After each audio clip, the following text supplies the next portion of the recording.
I've always been curious about it. I always thought, hey, that looks cool, but I also felt discouraged at first because I've always been self-conscious about my body. I always had these issues in my head, like, oh, I'm not flexible, oh, I'm not long-legged. But it was all in my head. Sabi ko kaya yan. I-try ko kaya.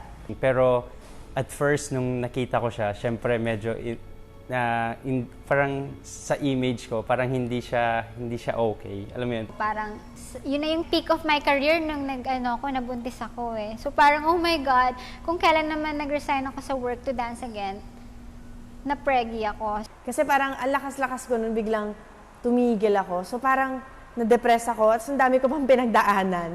What is it for? What is it for me? And then, what do I learn out of it? Nothing. But when you dance, everything is challenge.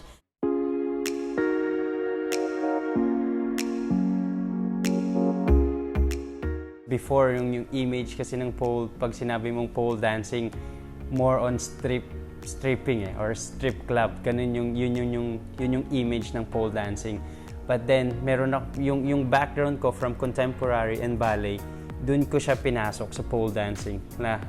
For example, kung maggagawa ko ng choreography, iniisip ko sa akin, sa mind ko na pag ginawa ko siya, pwede kong gawing classical, pero with the act of pole, or contemporary, pero may props ko yung pole. So akala ko, nasa isip ko talaga sexy, kumbaga very exotic yung dating. Hindi ko siya masyadong naisip na acrobats or something. Not until I saw videos from like Shara Soto doing it sa YouTube lang. Sabi ko, grabe, ang galing naman ito. Parang amazing. Nagagawa nila to. Before that, I just thought it was really a sexy thing. Because the only time I'd seen it was in movies and during bachelor parties when my friends would take me. So when we started, we really made it a point to do more circus type of classes and performances, not really the super sexy ones, just to show people now there's another side to pole dancing. It was tough before because people really, like when I started, people really thought pole dancing was just for strippers or sexy things. So we just wanted to show that there were other styles that you can do, right? So, but now it's become more accepted as a form of fitness. Because that's how it was perceived by the society beforehand. Di ba, when you say striptease, talaga naman bastos, di ba? I mean, sorry for the terms, bumubuka ka sa harap ng madla.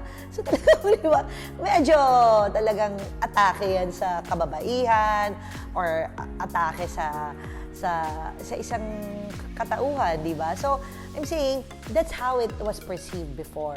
Then we changed the perception and made it into a sports or made it into a workout.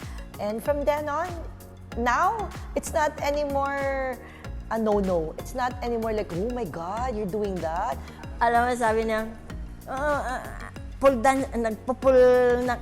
nagpo-pole ka na pala. Opo, mahalay yan. Sabi, oh. Pero dancing is not mahalay. It's an art. Di ba? Before kasi, I think lahat naman ng students now and then, proud sila eh. Pero parang mas tago before. Kasi hindi ina-admit ng iba. Hindi pa sila proud before na happy sila sa sarili nila na they're doing the pole dancing class. But hindi sila parang proud. kasi before, iba yung parang direction eh. It's more of yung feminism, yung you as a woman, as parang you have time for yourself, you know. Now, I think it's more fitness, more, wala na siya yung mental, hindi na ako nagkaklase na, baka maiba yung quote ko, but meron kasi siya before, bumuka ka, maganyan ka, it's a wow. As a woman, ibang-iba siya eh. Ngayon, normal na kahit magaganyan ka, di ba? So, iba yung challenge before. Ibang-iba yung challenge before. Parang mahirap. I think that's the word. Not all the movements, but most or many of the movements are sexualized, di ba? Kasi you do it with abandon di ba? It's not just the movements but also the psychology when you perform. You do it without caring di ba? About what you expose. You just want to express yourself. So that there's that perception perhaps that it's inappropriate because women are not normally expected to expose themselves in that way. And also, it's what pole dancers are wearing. Obviously, in order to perform those movements, you need to be clothed in a not conservative way, di ba? You can't be covered because otherwise your freedom of movement will be restricted. So it's also, I think, the overall impression, it's how the pole dancers are dressed and also how they articulate their bodies. That becomes an issue, which I do not understand as a dancer myself. But I know that, for instance, in ballet, we will not get that kind of reaction. Or even other dances, I also dance contemporary or jazz. It's different. I think it's also the equipment. Di ba? It's women utilizing equipment that makes pole dancing different and even more sexualized. Kasi when we dance ballet, contemporary, or even jazz or others, you just utilize your body. Diba? We need to interrogate. Why are we so bothered by women dancing on poles? Okay, assuming that there's that connection being made with women in bars dancing with poles, why can't we move beyond that? Mas mahirap before kasi ngayon open-minded na yung mga tao and it's everywhere. It's everywhere. Like if you click YouTube or Google something, they have names for the tricks, for the spins. They have different kinds of poles. They have so much pole products. Ang dami na So it's a big community now, globally. So I think mas proud yung mga tao. And the competitions. The competition is iba Iba yung competition ngayon Ang tawag ko nga, tang-hold na lang yata yung kulang Isa mga tricks nila, di ba? Very dangerous But so far wala pa naman. Iba na yung training. Tsaka, of course, pag dumadami, pagka pag na-inspired ka doon, kailangan lampasan ng lampasan. Which is ganun naman. Kailangan mag-evolve. Ganun naman talaga yun. I think before kasi whenever it was portrayed in media, it was just in movies na striptease, like with Demi Moore, or like in other movies like that. And then, I think most people get exposed to it via girly clubs, like strip clubs. So, can't blame them. That's the only thing that they know. But then once you educate them, like you show na on TV, we perform it like this, and then it helped that celebrities did it for fitness. So, and then there were competitions, so people would see, oh, it can be very artistic also. Pinapakita ko sa act ko na every time nagagawa ko ng act, very different from sexy moves. So, dun ko pinapakita yung lines, story, and at the same time yung mga movement. So, more on mas manly siya tignan. Ganun. Kung makikita nyo, like most of my performances, mas hard, like mas strong movements yung pinapakita ko more than flexibility. At saka sa music, very very intense. Yung mga music na ginagamit ko, hindi siya yung sexy. Para every time na isasayaw ko siya, hindi siya mapupunta sa sexy part ng pole dancing. Actually, from how I saw pole dancing from the very beginning, it's so different now. Kasi during my first classes, lahat ng basic tricks noon, kumbaga, sobrang basic. Ngayon, kumbaga, ang dami nang na-invento na sobrang hirap gawin. So, parang ngayon nga more on tumbling na lahat more on flip. So, parang what more in the next few years, parang puro gymnast na yun. Parang Parang ganon. Pero, what I think na may instill dun sa beauty ng pole is how you can explore yourself into it. How can you still make it an art? Yun yung magre-remain sa kanya. Na art siya. Kahit gaano siya ka-tumbling, it should still tell a story. Parang ganon. Kahit puro tumbling yan, parang may story pa rin yan. Parang ganon. O sabihin mo, kahit puro sahig, puro sexy yan, may story pa rin siya. Parang ganon yung nakikita ko sa pole, which is siguro kaya maraming na sa pole. Parang pole lets you or allows you to express your inner self and discover your new self as well. There are still women in bars who dance using poles, you see. So then, is it even important for us to distinguish ourselves from the women in the bars who dance using poles? Iibahin ba natin yung sarili natin na iba yung genre namin? Di ba? Interrogate rin ninyo yun. Parang kayo yung malaswa, kami yung art, di ba? May ganun bang pagtingin? Kasi in my view, we should not be making a distinction, di ba? Kasi what we're doing is we're stratifying women.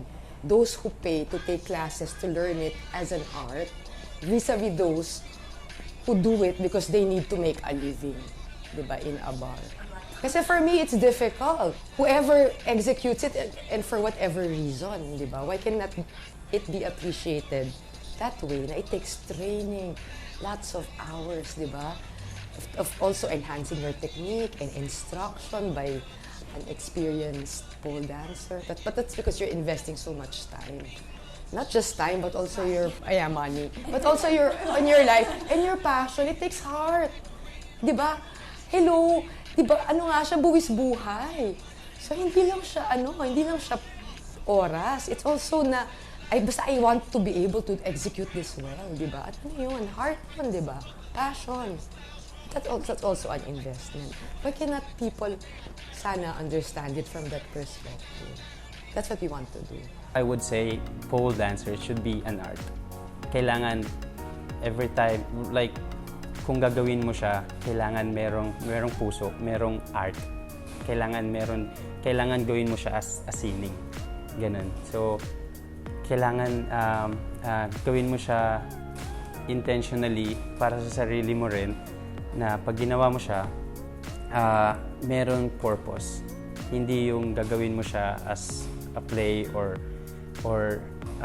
libangan, ganyan. Kasi for me, ginawa ko siya as my part of my life. Parang ganun. Siya na yun yung best friend ko, siya yung naging girlfriend ko. Parang ganun. So every time na nagpe-perform ako, kailangan together kami. Ganun. Ng pole dancing. I think it should be more open to everyone because at the end of the day, it's just you and the pole. There's nothing inherently male or female about it. Like anyone can learn the tricks. Anyone can climb or dance with the pole. So it should be open to everyone. I think because it does have its roots in something that people perceive as taboo, and for it to be for people to start accepting it, like I think it's something that those who don't feel accepted by society, I think it's something that they can sort of relate to in a way. And there are many LGBT pole dancers as well, and they're able to express themselves through this art form. So I think it's a good avenue for them as well. For me, the image should be it's to develop your strength physically, mentally, spiritually. Yun yung dapat image na, because it's not easy. Like even in my family reunions, sometimes I bring a pole. Like there was this one Christmas na I'd bring a pole. Tapos si Tito Vic pinapaakyat ko. Sabi nila, grabe yung hirap pala nito. Parang pinapanood lang namin nila. Meron na daw silang newfound respect kasi mahirap pala talaga siya. Kaya nga biglang sinama na rin nila sa Cirque du Soleil, di ba? May pole na sila ngayon, may mga pole dancers na sila. Kasi hindi naman talaga siya madali. Pwede siyang circus act. To others, it could be a circus act. To others, it could be sensual and attractive. And to others, workout lang, fitness. Image sa lahat. Kasi for those people who haven't tried pole dancing, I guess dapat they shouldn't judge right away, because if they try it, they would know how hard it is, how, you know, that it's an art, na pag na-try nila, oh, this is not just like anything na madaling gawin. It's really a sport and an art at the same time. Tapos, kumbaga, marami kang matututunan with pole dancing. It's not just a pole. Parang, you can work out with the pole, you can dance with the pole, you can be graceful with the pole. So, parang, siya, it's an element wherein mas ma-express mo yung body mo, kung ano yung gusto mong gawin. I want people to parang treat it as a different kind of dance. It's not, you're not doing it for competition, you know. Kasi like any other dance, diba, you're supposed to enjoy your dance. So, parang your motivation shouldn't be like, I wanna win a crown, or I wanna win a title, I wanna win this competition. It shouldn't be like that, because dance is a form of, it's a way of life. It's celebrating life, you know. And if you are celebrating, why are you competing? You know, parang hindi parang dapat natural lang siya na kahit giling-giling o sayaw-sayaw, climb, whatever, as long as nag-e-enjoy ka sa puso mo. Pero I think, well, first I don't think we should make distinctions between ang fitness, okay na pole. Yung exotic strip, hindi okay. Hindi ba? So, because we want pole dance enthusiasts to be able to choose whichever they're comfortable with. Okay? The moment we say na, ito mas tame, ito wild, what if they want to do the wild? So, are we going to stigmatize them? So, no. Okay? So, and when you put yourself out there, it's your body. That's the problem with society. Our bodies, and particularly women's bodies, not men's bodies. Women's bodies are contested sites. It's society making a claim on your body, on what you're allowed and not allowed to do. It's my body. And if pole dancing is one way for women to assert, and it's a strong assertion because of the stigma that's still attached to it, I think we should support them and encourage them. It's so liberating, di ba? You should not begrudge the choices women make. It's up to them, it's their life. So even women should not interfere in other women's lives and bodies. What they want to do, they want to display, let them. Makes them happy. We should be happy that it makes them happy. We should support them. If it empowers them, kasi it's also transgressing and subverting societal norms surrounding women and women's bodies. If it's a way for them to express that, yes, I am transgressing, subverting with an exclamation mark, we should celebrate that, di ba?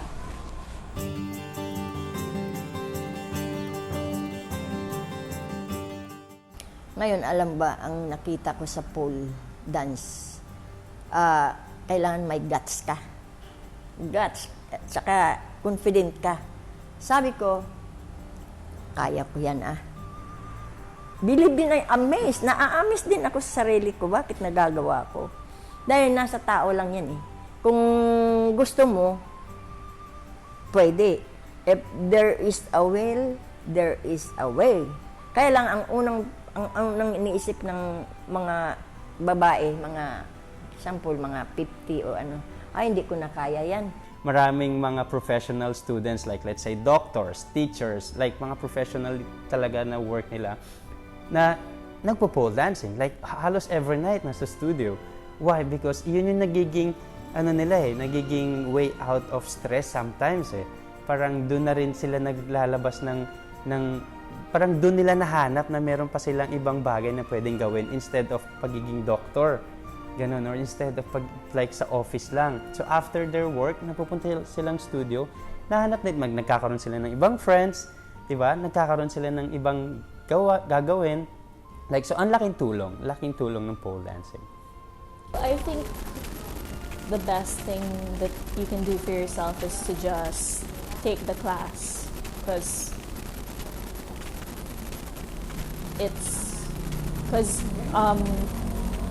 if you wait until you're ready, there's never gonna be a right time.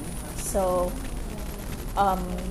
if you want to be more flexible, if you want to be stronger, the best way to do that is by actually practicing. As again, there's no body type. Some people are heavy set, but are very light or can carry their own body weight, or more graceful or more flexible. Some people are very, very thin, as in thin as a stick, pero walang grace. Or I may say, hindi niya kayang i-lift yung sarili niya. So there's no such thing as like, this is the perfect body type. You're endomorph, you're mesomorph, you're ectomorph. There's no such thing. You develop your own body weight, and eventually, you learn to be stronger. Pole dancing is it's freedom. It's when I feel the most free. It's when I dance, because it's you're there. You're putting yourself out there, right? With how you dance, with who you are, because who you are is essentially gonna come out in how you dance. Yung pole dancing, parang dun ko nahanap yung sarili ko. Parang totoo, as in, nagkaroon ako ng parang yung worth ko, parang, alam mo yon, from being down, kasi single mom ako, parang mas tumaas yung ano ko sa sarili ko, I can do these things pala, ganyan. Tapos, syempre, nakakatuwa din na people would know you, ganyan, pero I never stopped from there, na I still trained regularly, I never stopped training, ganon.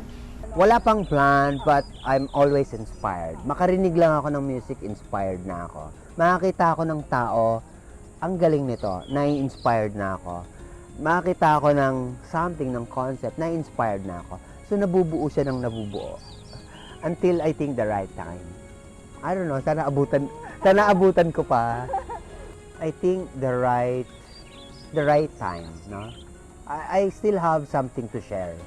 And as a teacher, you're supposed to share something, knowledge, your experience, you know.